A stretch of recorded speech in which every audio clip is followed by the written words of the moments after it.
All right, excellent. Well, thank you so much for being here. And thank you, Tim, for hosting me. I appreciate that. And this is a challenging talk in the sense that we've got folks from quite diverse backgrounds. I know a lot of you. We have quite a few students. So I'm going to try to make this as entertaining and useful at the same time. And yeah, with that, we'll go ahead and we'll get started on a virtual field trip to the Persian Gulf. So the plan today is to talk about carbonate ramps and why they're important. I'm going to talk about their facies belts.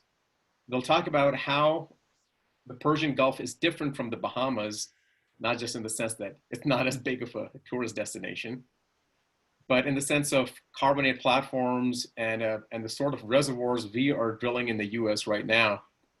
And then we'll bring it home. We'll talk about the Bakken, the Three Forks, and the Minnelusa. While I'm going through the talk, you got to keep asking yourself, how does this relate to the reservoirs that you've worked on here in the US? Because that's what we're wanting to do. So a lot of this work began back in 2007 when I first started my dissertation work at Colorado State. And the plan was to go down to the Persian Gulf. And back then there was this new trend in a lot of these bigger oil and gas companies like Exxon and Chevron, where they were going and using satellite imagery to measure dimensions of grainstone bodies in modern carbonate settings. And I did so for the Persian Gulf. And of course, then I visited down there for some ground truthing. And since then, I've been there multiple times, mainly to Kuwait and to the United Arab Emirates. So here's the Persian Gulf. Here's your scale at the bottom left. And I've got a picture on top of Abu Dhabi, and then on the right is Kuwait. And getting there is fairly easy now. Some of these airports are major hubs, especially Dubai. It's one of the busiest airports in the world. And even before you're landing, you just get the sense of how busy oil and gas activity is down there. If you're traveling at night, you're flying over the Persian Gulf, and all you can see are these gigantic gas flares. It's like they've lit up the entire Persian Gulf at night. And during the day, this is on the right is a picture from Kuwait, and you can see all these storage tanks for oil and gas. When you do get down there, unfortunately, I had to start as a graduate student, and then being a grad student, you can only go down there in the summers when you have time off. So I went there in August, and little did I know that August is the worst time of the year to be there. In fact, it is so horrible that the Arabs have a term for August. They call it Agust al-Bur, which literally translates into miserable August. In fact, it's so bad that most of the Arabs leave. So when you go to Kuwait, it's actually empty. All the Kuwaitis are vacationing somewhere in Europe where it's nice and cool. And then in Kuwait, it's so dry, so dry. It's like holding a blow dryer to your face. It's very little humidity and it's ridiculously hot. I remember last time I was there teaching a course, I walked into the hotel lobby and the receptionist was like, "Oh, sir, good morning. Today's actually, it's a really nice day out. It's not too hot." And as soon as I opened the hotel room, the door, I'm like, "Oh my Lord," like the heat just hits you. And I looked at the thermometer in the car and it was 53 degrees Celsius outside. Now, Dubai is the complete opposite. If you go to Dubai or Abu Dhabi, where I was in the summers, man, I think the closest thing to that is being in a sauna because it's 100% humidity, again, over 120 degrees out. And I remember the first time I was out there, a good friend of mine who also went to OSU, he was driving me around and we're looking at these beaches. I'm like, man, this is insanely gorgeous. Look at those turquoise waters, white sand. And he's like, yeah, you just be careful. Don't burn your feet. I'm like, this is my college buddy. He's trying to be funny. So I go to Abu Dhabi and where I was supposed to trench this tidal channel that you're looking at in the picture. And I go out there and, I left my sandals by the car because I don't want to get sand in the rental car. So I start walking and I'm like, man, this sand is hot. And it gets hotter and hotter until I'm halfway between the tidal channel and the road.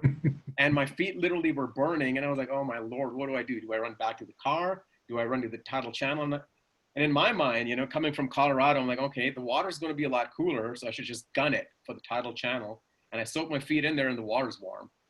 But the reason I'm bringing up the heat is just to set things up. You know, when we're talking about the Persian Gulf, we're talking about an area with elevated salinities, and we're going to talk quite a bit about those today.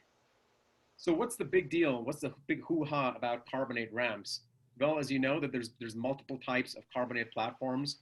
Ramps happen to be one of them, but ramps have a disproportionately high number of oil and gas fields. So if you're starting from North Africa, starting from Morocco, Algeria, Libya, Egypt, getting into the Middle East, all the way into Pakistan, pretty much all those large oil and gas fields are associated with ancient ramp successions. So in the past, what folks have done is they've taken a carbonate ramp and they've split it up into three different parts. In the most distal portion below storm wave base is the distal ramp. Between the storm wave base and the fair weather wave base is the middle ramp. And then going landward of the fair weather wave base, we are in the proximal part of the ramp. And the way I've designed this virtual field trip, that's what we're going to do. We're going to start in the most proximal position, and we're going to go all the way out to where it says oolitic sands, because that's our major conventional reservoir type in some of these ancient ramp successions. Of course, this is we're not going to go distal of that just because, you know, I'm going to show you pictures of what you can actually see. But there are reservoirs, especially a lot of these unconventional resource plays in the US are associated with the most distal portions of these carbonate ramps. Something else which is super important is the slope angle associated with these ramps. We're talking about a degree at best. Okay, so usually we're talking about half a degree or so. So think about that when you're doing seismic interpretation. You're not going to see the shelf margin or the shelf edge. You're not going to see any clinoforms unless you vertically exaggerate it. And you know, I used to work for Chevron, which is where you always get, you know, which is why I have these little yellow boxes at the bottom. You know, those were a requirement there, which is like a summary for the slide. But yeah, I remember being at Chevron and friends of mine that were working on the Kuwait business unit, they would have to vertically exaggerate their seismic lines, sometimes up to 30 times or so, just so they could start seeing some of those clinoforms. Okay, so keep that in mind when you're making geologic cross sections. They're not going to be a lot of these siliciclastics. You know, when we do sequence stratigraphic correlations, we start seeing these clinoforms dipping, and those are fairly difficult to see along these ramp successions. Doesn't mean they're not there though. Okay, so the Persian Gulf is the type ramp. You know, every famous carbonate stratigrapher has been there at some point. The Shoalies did a lot of work there back in the day. Chris Kendall has done a lot of the work. In fact, he devoted his entire career studying the modern Persian Gulf. So on this map, unfortunately, I cannot see my mouse. I don't know where my mouse is on here, so I can't really point things out. My work computer crashed yesterday, so I'm having to use my laptop, which I don't normally do. So on the map on the left, if you look at the red outline, those are the margins of the Persian Gulf that I mapped out using Google Earth. And then they were supplemented by ground truthing, by actually taking trips down there, and then by looking at publications, you know, work that others have done. On the top left, on that satellite image, what you're looking at is the Shatt al-Arab Delta, which is coming from Iraq. That's the Tigris and Euphrates rivers. And unfortunately, due to recent anthropomorphic changes, mainly damming, there's hardly any water coming out of those rivers. So there's very little siliciclastic input into the Persian Gulf. So the modern Persian Gulf is purely a carbonate evaporite system. There's very, very little siliciclastic input. You know, I mean, we get the occasional storms that'll blow dust into the Persian Gulf, but that's pretty much it. So I started in Kuwait, starting in Kuwait Bay, going along the margins of Saudi Arabia, around Qatar, into the United Arab Emirates, and I pretty much stopped where the Emiratis have really modify the coastline by building these islands that look like giant palm trees and world islands and things like that. The hashed line that you see extends from the Arabian side to the Iranian side. So we're going from the United Arab Emirates towards Iran, towards the Zagros Fold and Thrust Belt. And that's what you're seeing towards the right. That's a cross section by Chris Kendall. And what you see is that there's a lot of asymmetry associated with the ramp. So pretty much all the environments of deposition I'm showing you are associated with that low angle part, which is towards the left, and not the steep side that is towards Iran. Tidal ranges are between 1.5 meters and about 2 meters, so it is microtidal. But then if you look at how narrow the Gulf is, waves don't really get a lot of fetch. So it's not most coastlines are not wave dominated. And then tidal velocities in channels can reach up to 70 meters per second, which means they do create dunes. And we're going to talk about tidal channels quite a bit. The other thing I want you to note here, which is in stark contrast to rimmed attached carbonate platforms or isolated carbonate platforms, is the maximum depth. The maximum depth in the Persian Gulf is about 80 meters. So it's not very deep at all. So this slide, this is from a publication, and what I want you to focus on are the colors. I know the letters are too small for you to probably read, but I just want you to focus on the colors. And for a minute, I want you to imagine that you're a geosteerer.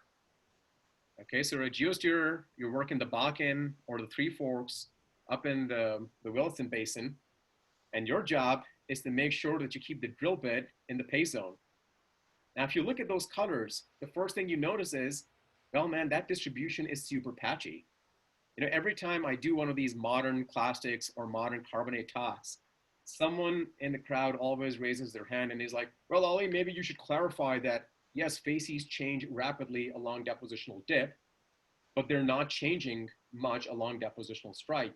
So if you were drilling a horizontal well along depositional strike, we really wouldn't be running into a lot of facies belts. Well, I want you to look at this image, and you'll see that facies, yes, the magnitude of change, they're not changing as rapidly along depositional strike, but man, they are definitely changing. So it's not like you get these linear belts that just go on and on forever that we see in purely cystoclastic successions, especially a wave-dominated linear clastic succession, for example, the book cliffs in Utah. That's not what we're seeing here. Here, facies belts are changing very, very rapidly. So again, if you're a geosteerer, that's a pain in the neck. And what would make it worse is if your geologist gives you a cross section, which is based purely on lithostratigraphy, where he matches everything up to look as if it's layer cake, well, then you're in a mess. Okay, so that's something to keep in mind, especially for the later part of this talk, when we do talk about formations in the US, like the Bakken and the Three Forks and the Minnelusa. So once you're down there, this is a picture taken in Kuwait, and we are standing right on the Sapka, which is this evaporitic flat, and you're looking landward. And when you're looking at landward, you're seeing these dune fields. Now, if this was a virtual field trip, to a modern clastic succession, I won't even show you pictures of dunes, because yes, the dunes are there and they're cool if you want to go have a picnic, and you just want to sunbathe and stuff. But from a depositional standpoint, those dunes won't last forever, because what happens is in pure cystoclastics, we have sea level rise, and with sea level rise, we've got wave rabinement, and those dunes will be eroded and reworked into transgressive sand bodies like barrier islands and flood tidal deltas and ep tidal deltas, things like that. But that is not the case in carbonates. In carbonates, all it takes is one rainfall for those dunes to get cemented. Now, I know it doesn't rain much. You're thinking, well, and this place doesn't look like it rains much, but it does. Even in a place like Kuwait, you do get about 52 millimeters of rainfall per year. And that's enough for the cementation process to actually start. Now, why is that important? Well, it's important because dunes like this in ancient successions have been decent reservoirs. And on the top right corner, the thin section that you're looking at, that is actually from Eolianites in the Bakken. We'll talk about those later on in the talk, but the one thing you can see in there is that there's alternating layers. It appears to have alternating layers of quartz and broken ooids. And then if you focus on individual laminae, those are actually inversely graded, which means smallest grains at the bottom, largest grains towards the top. So now at the same position, all we're going to do is we're going to turn around. So instead of looking landward, we're going to look seaward. And when you look seaward, this is what you see.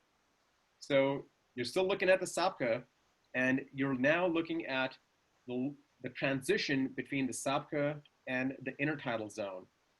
Now, when you're walking around on this stuff, it's pretty cool because every step you take, it's like crispy. It's like you can feel the crunch underneath your feet.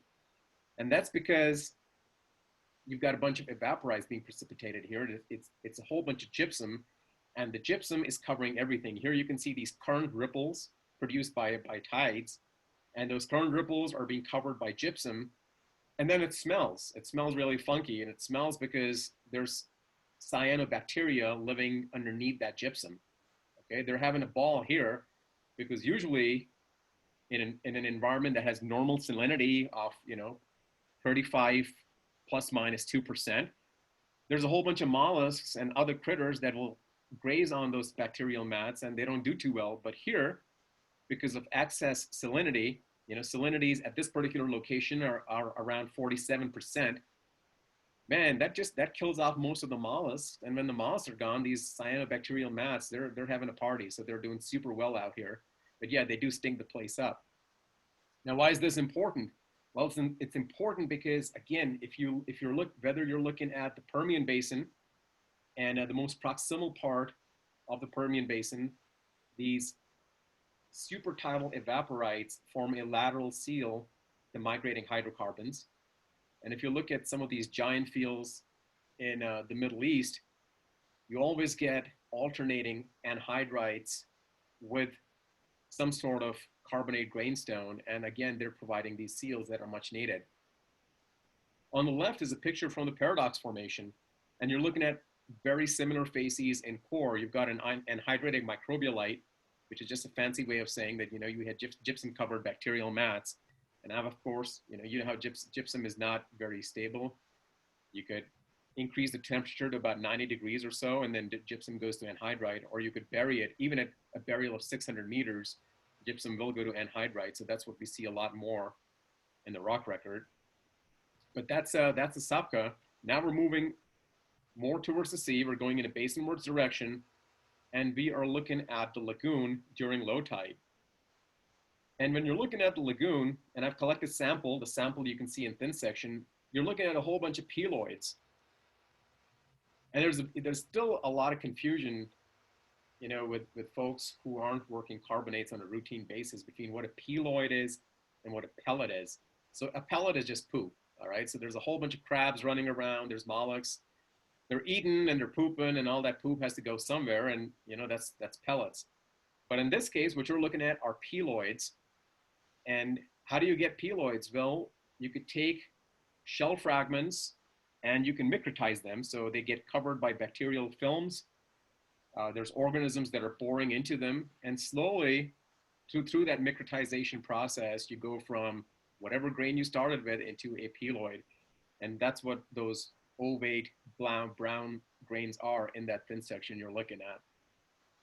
All right. So a lot of sand grains get washed in here as well, and they start getting coated, and we'll talk about those here in a little bit. Now, that second picture was actually taken later, and this picture you're seeing now was taken earlier. So what you should be seeing are a whole bunch of mud cracks. So this is what it looks like right when the tide goes out. Now remember, that slope angle with these ramps, we're talking about half a degree of slope. So when that tide goes out, man, we are exposing 2/3 of that lagoon. Okay, so a lot of folks, when they're thinking lagoons, they're thinking, oh, the lagoon is going to be subtidal, it's going to be covered with water almost all the time. But that is not the case in a lot of these ramp settings in the Persian Gulf. So the tide goes out, 2/3 of the lagoon is subarally exposed. And with as dry as it is, again, we're talking about 125, 128 degrees Fahrenheit. And the wind is blowing, everything dries up super quick. And when it does, we get mud cracks, mud flakes. And then when that tide comes back in, everything is reworked, and that is how we get intraclasts.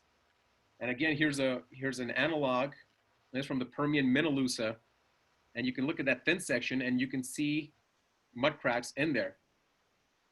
Okay, and so that was formed in a very, very similar setting. The other grain type that we see are these quartzoids. Okay, so what are quartzoids? It's essentially you're looking at quartz grains that have a micritic envelope around them. Again, because as soon as they fall into the water, bacteria start growing on them, and next thing you know, they're forming these micritic coats on the grains.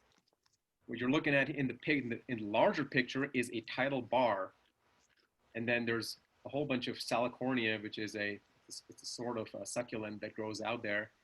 And the tracks you're seeing on there, those are made by a camel. So the camels, when the tide goes out, the camels show up, and then they're all feeding on the seagrasses, and they're feeding on the succulents. Now the seagrasses, that's one facies we're going to skip, and simply because I had a cool picture I'd taken underwater of the seagrasses, and then somehow I've lost that picture. So we're going to skip the seagrasses, but I will say this. You know, back when I went to school, and we had our first set strat class, you know, all the focus were on larger buildups. So it was like, oh, well, kids, you know, the way we get carbonates are from coral. And so always in my mind, I was like, oh my, all right. So you need these gigantic reefs to be making to be making carbonate. But today, in these modern shallow marine settings, these seagrasses, they're contributing to almost 68% of carbonate production. Okay, and that 68% is pretty evenly distributed between just 3 types of seagrasses. So they are major contributors of carbonate production. So skipping the seagrass meadows, the next facies belt, now this is the real deal. This is where we have these Spoolitic Shoals. And what happens is, if you're looking at the picture, the inset on the bottom left, you can see these tidal channels between these T-shaped islands, which are fairly characteristic of the Abu Dhabi coastline. So what happens is, every day tide comes in, grains are moved around in a landward direction, then the tide goes out, grains are moved around again. You do that twice a day, and you start manufacturing ooids. So these tidal channels are where these ooids are being manufactured. And once they have been formed in those tidal channels, they are then, the dominant tide in this case is the ebb tide. And as a result, you form these large oolitic sand bodies called ebb tidal deltas. And that's what you're looking at. They look like these little wings sticking out from these barrier islands. And that's where they form these fairly large sand bodies. For scale, you can see that there's a scale right by that inset. This shoal, this is about 5 kilometers long, and it's about 2 kilometers wide. So it's fairly large. How do you know that ooids are from an ancient ebb tidal delta? Well, a lot of them have borings. So of course, the energy out there in the ebb tidal deltas, it's not as high as the energy in the tidal channels, and it gives critters an opportunity to start boring, which they don't have in the tidal channels because the current velocities are too high. That's how we know that these ooids are from there. Now, I'm going to make a big deal about the ooids. And the reason I'm going to do that is because traditionally, we've used this term oolitic shoal. And when people think ooid shoal in their head, they're picturing a laterally continuous sand sheet of equal thickness. Okay, and this is fairly problematic, especially when you try to force that model onto the Persian Gulf, because there it doesn't work. So what I would hope you get out of this talk is a greater appreciation for the geometry and dimensions of oolitic sand bodies that exist in these ramp settings. I think one of the people who's joined us today is we've got Ben Funderbunk, and Ben called me a few years ago, and we met up in Denver, and we were just talking about what we're doing. And then he was talking about how he's working on the Madison, and how these log signatures look super similar, but these wells are not in pressure communication. And the first thing I did was I just popped up my laptop, we fired up Google Earth, and we started measuring some of these ooid sand bodies. You know, just to give you a sense, you're like, okay, if you're drilling into one of these, how much lateral continuity can you expect? Okay, super important, again, if you're trying to calculate reserves and you're trying to do volumes. Also important if you're trying to geosteer, or if you're trying to do any sort of increased oil recovery, you want to turn some of the wells into injection wells.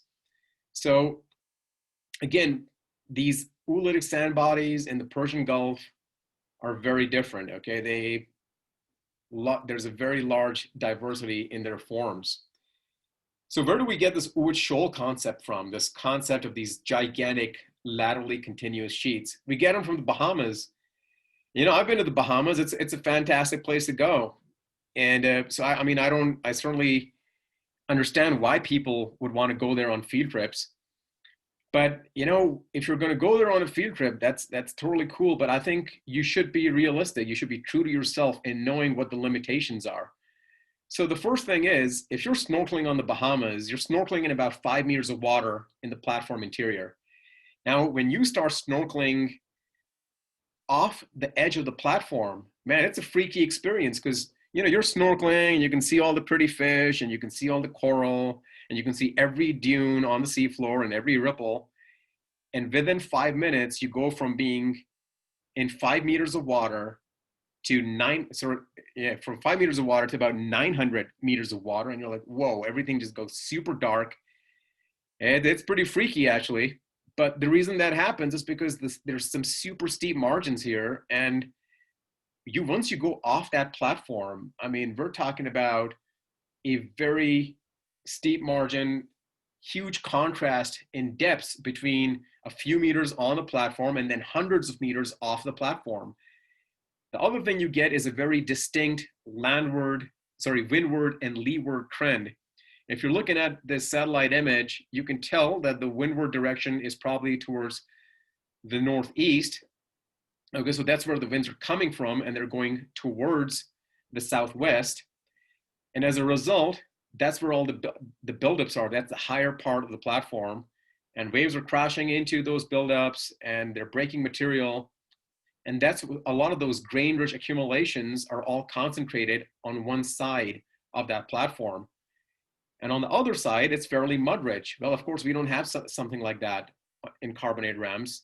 And then again, Carbonate Ramps are super flat. You could be standing 10 meters away from the beach, and you'd be maybe in water that's, you know, knee level. And then you could be 2 kilometers from the beach, and you're maybe in waist deep water. So it's, you know, the bathymetry is very, very different, and the size of oolitic sand bodies is very different. Some of these oolite sand bodies in the Bahamas, we're talking about, you know, about 150 kilometers of lateral continuity, and they're 20 to 30 kilometers, you know, about 20 kilometers wide. So these are truly gigantic, and we don't get oolite sand bodies that large in ramp settings. Okay, so just something to keep in mind. And then, you know, you have to ask yourself, okay, you're using an analog. Well, how applicable is it? You know, how many isolated coralline buildups are we currently drilling in the US?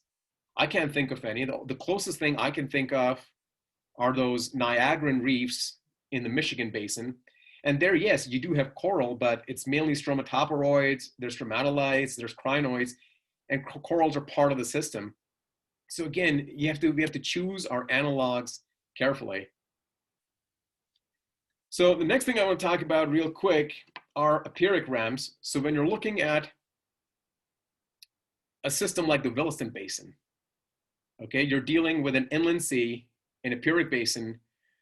Well, if you are looking at one side off that Epiric Basin, you're essentially looking at an Epiric ramp.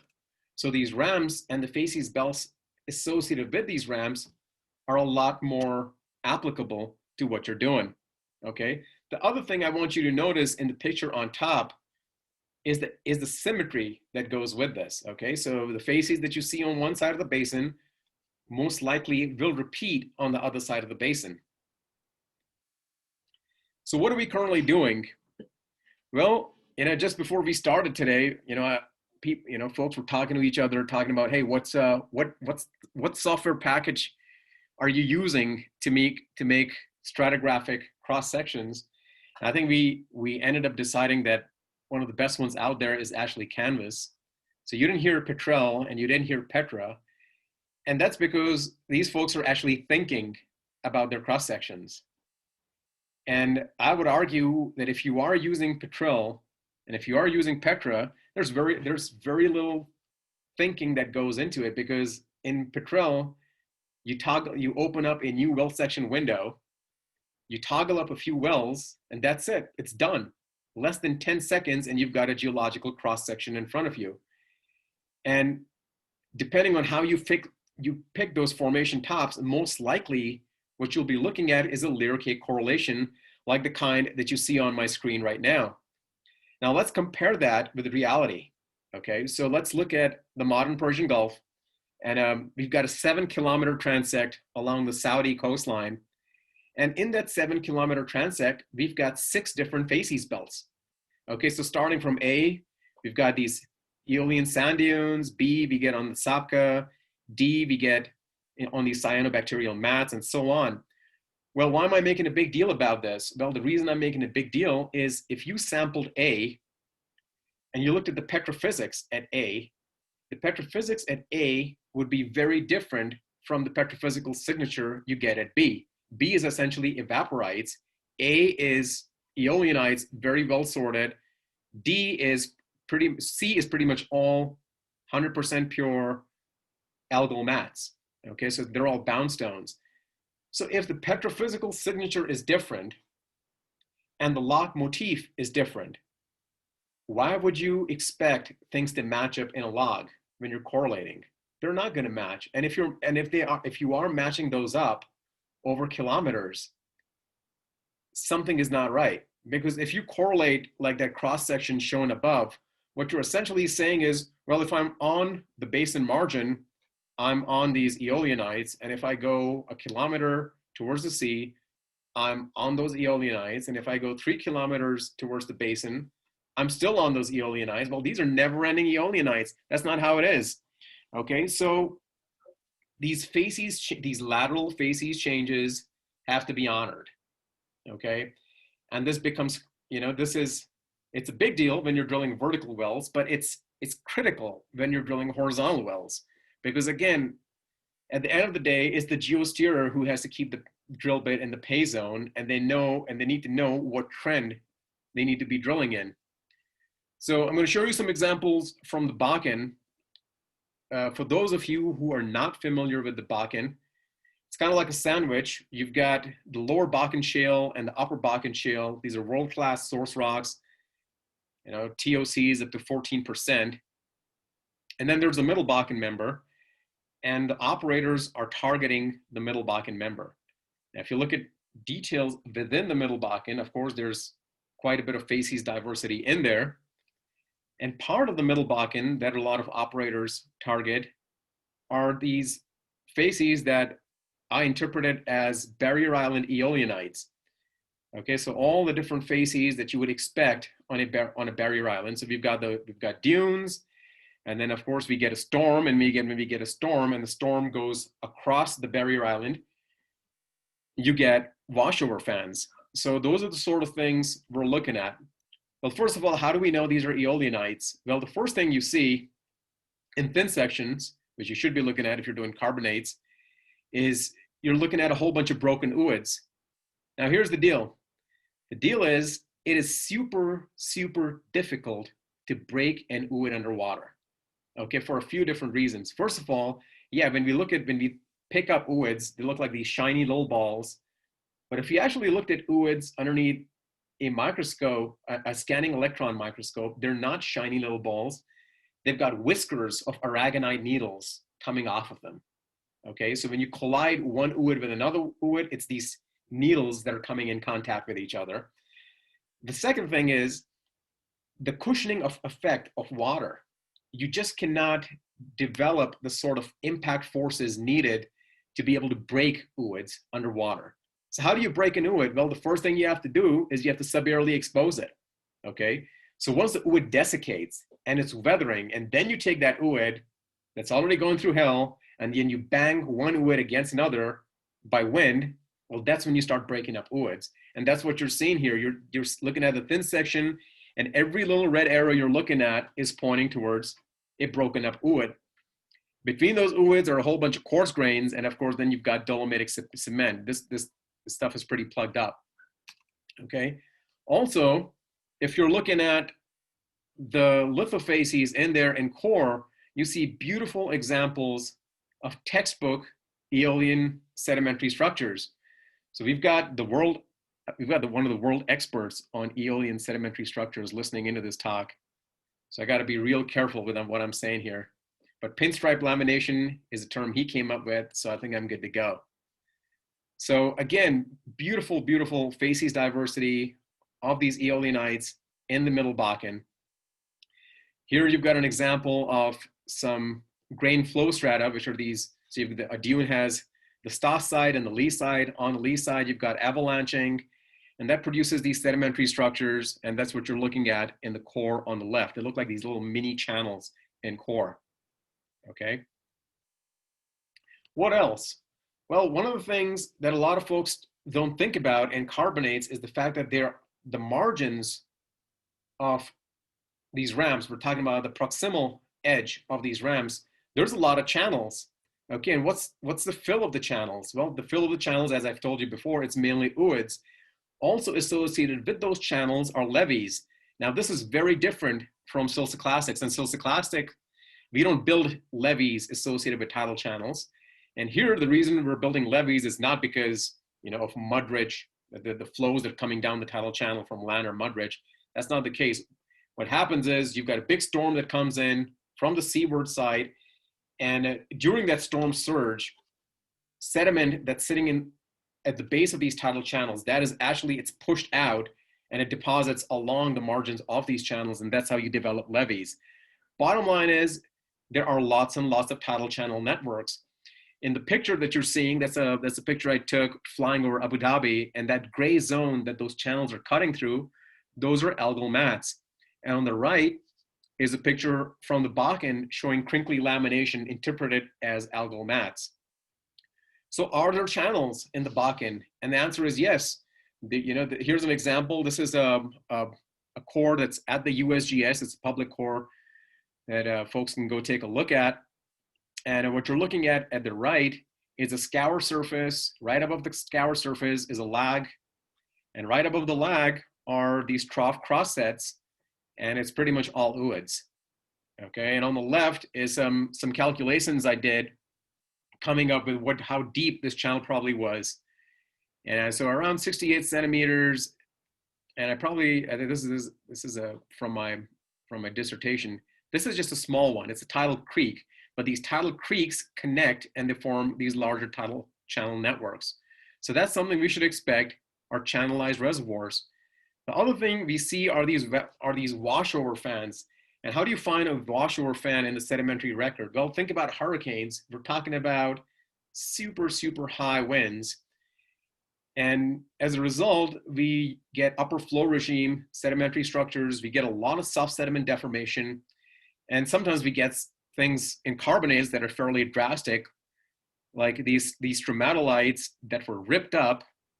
Now, if you've seen modern stromatolites, man, those things aren't exactly fragile. So it's not something that gets ripped up easily, but these ones were ripped up and turned on their sides. And that's what you're looking at in this core, again, from the Bakken. On the very left, you can see some water escape features, again, very typical of these washover fan deposits.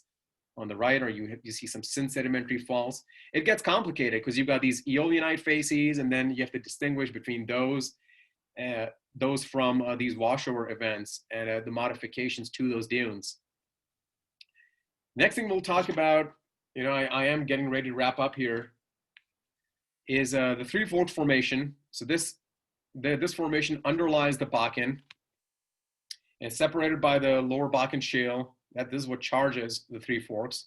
And the Three Forks, the primary reservoir are these dolomite mudstones with microporosity. So porosity, super low porosity. We're talking about permeabilities in the nanodarcy range.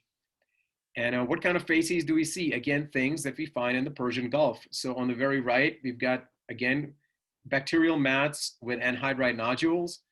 The picture in the middle shows a lag with pebbles on top, angular pebbles, and then right on top are cross sets of cross-stratified material.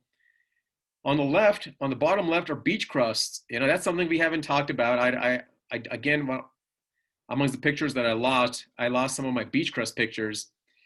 And these are pretty cool. What happens is along coastlines in the Persian Gulf, as these waves hit the coastline, they degas. Okay, so you release CO2 that decreases the solubility of calcium carbonate in the water, and it causes calcium carbonate to precipitate right on the beach, right there and then. And these things cement so rapidly that if you're walking along the beach in Dubai or in Qatar, you can actually find coins and beer bottles that are stuck in the beach rock. Okay, so on the bottom left are some beach crusts, again from the Three Forks. And then on the very left top, you see some climbing ripples. And then there's a conigness going through it, so a sea anemone that's probably living there. So again, what's the big deal? Like, why are we getting so focused on these details? Well, once you figured out what the facies are, you can start looking for cyclicity. Okay, if you're looking at shallow marine carbonates, it is a very, very high probability that there is going to be cyclicity in there. And then it is very important for us to be able to map those cycles, because that is what we're using to correlate. So we're not correlating using log signatures, we're correlating these cycles. And when you do that, the results that you get are very different than that layer cake model that I showed you earlier. Okay, so the first thing, of course, I blacked out all the well names and the information, because this was work that was done for a client that was drilling horizontal wells in the Three Forks, and they were having trouble geosteering. So unlike their pre-existing bench model, in here you actually see lateral facies change, which is a beautiful thing, because in these modern natural systems, that is what we see. Okay, so not only do we see lateral facies change, we do see some of that symmetry that we discussed earlier with these Epiric ramps.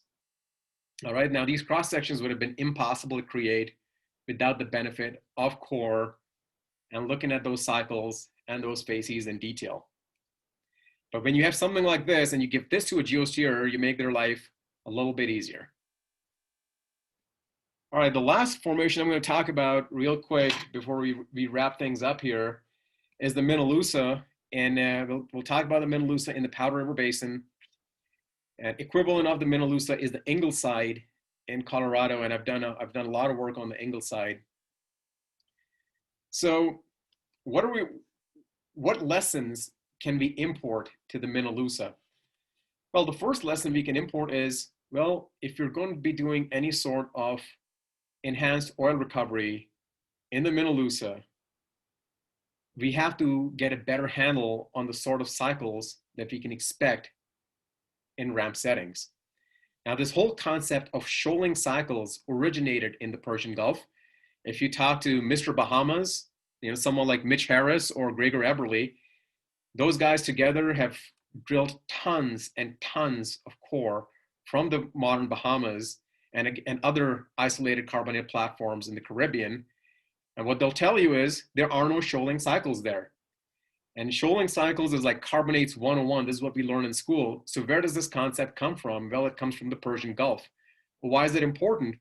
Well, that's because the boundaries of the cycles can either be conductive to fluid flow. So a lot of these super K layers that you hear about in the Persian Gulf, or sorry, not in the Persian Gulf, in subsurface fields in the Middle East, are subaerial unconformities, okay, associated with cycle boundaries, or they can be barriers or baffles to fluid flow, because these cycle boundaries can be associated with slight pulses of relative sea level rise. And what you end up getting at the cycle boundary is a carbonate hard ground.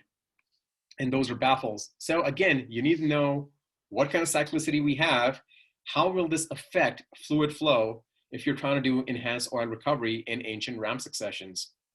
So in the past, folks that have been involved in trying to do this, a lot of times what they'll do is they'll lump it all together. So we're like, okay, we're going to make a big old cycle. Okay, we're starting from the base of the carbonates, going all the way to the top of the Eolianites. And that is a big cycle. That's actually a sequence. Okay, you're talking about the sequence scale. So the SUs that you're looking at, those are subaerial unconformities. Okay, recently a lot of stuff has been published on the Ingleside and how a lot of these high resolution sequences that you see are related to glaciostatic changes. So if you're going to work on something like this, I would not recommend lumping everything together, because the problem with that is then I've seen folks trying to create pair sequences within the Eolianite succession. And you know what? There can be cyclicity in purely terrestrial Eolianite successions, but there are no pair sequences within purely terrestrial Eolianite successions. And if you're going to try to look for flooding surfaces in there, man, it's going to throw you off, especially if you're using all old LAS files and gamma ray logs to do so. There are things that will have higher API spikes that people will sometimes assume are marine flooding surfaces, and they're not. So my advice is, if you're going to be tackling this, focus on cyclicity within the carbonate package. So within the carbonates, look for shoaling cycles, and then within the Eolianites, you'll have to look for a different cycle type if you want to try to correlate something else that has, good, something that can be correlated over long distances, instead of assuming there would be flooding surfaces within those purely terrestrial successions. So finally, carbonate cycles are not pair sequences. Just keep that in mind. There's cyclicity at every scale in carbonates. And for those of you who don't know, the International Commission on Stratigraphic Nomenclature this year, one of the guys who's leading it published a paper, and they'll most likely be getting rid of the term pair sequences from any sort of sequence stratigraphic workflow. So if you haven't heard that, that's going to be a big deal. But anyways, what else can we do with the Minnelusa? Well, instead of, traditionally folks have focused on the Eolianites. What I would recommend is also looking at details in the carbonates. So here are some thin sections. And for those of you who are familiar with looking at carbonate thin sections, we dye these blue so we can see the porosity. And if you're looking at these, there's quite a bit of porosity associated with a lot of these carbonates. And right here, the one that says moldic porosity, that's in wood grainstone. So I think there's quite a bit of potential in the Minnelusa, in the carbonates, and that's something to focus on in the future. All right, so what I'm hoping you learned today is that the Persian Gulf is a much better analog for most carbonate plays than the Bahamas. Okay, Bahamas are a fantastic place to go, but I'll tell you, the Persian Gulf is not bad at all, especially now. Food in Dubai is amazing. It's a lot faster than any restaurant in the Bahamas.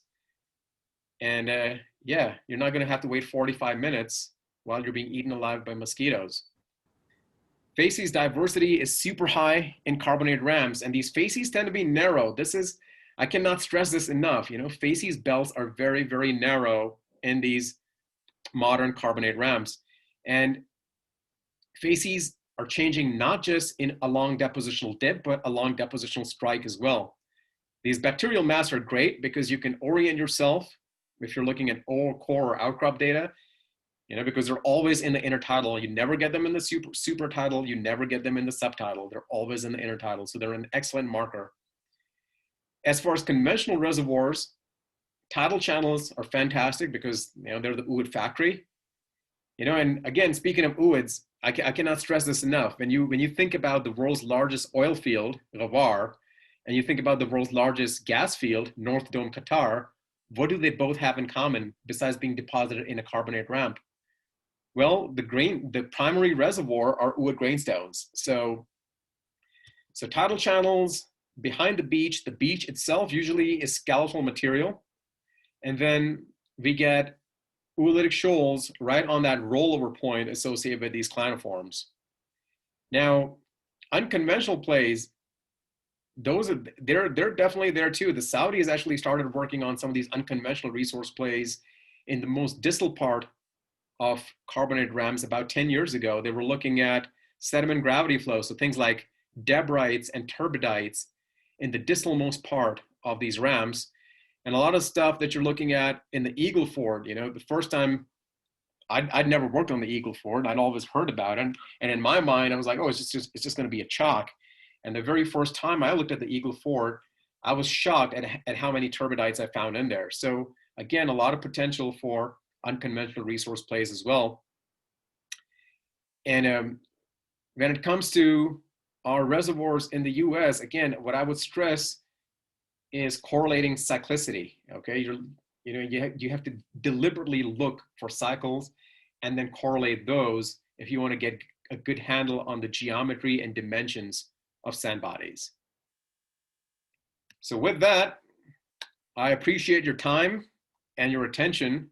We are on LinkedIn, we are on YouTube. This talk today, I've recorded and I'll upload this on our YouTube channel if you want to share it with someone. We are on Facebook. I was told by my SEO guy that we need to be on Twitter as well, but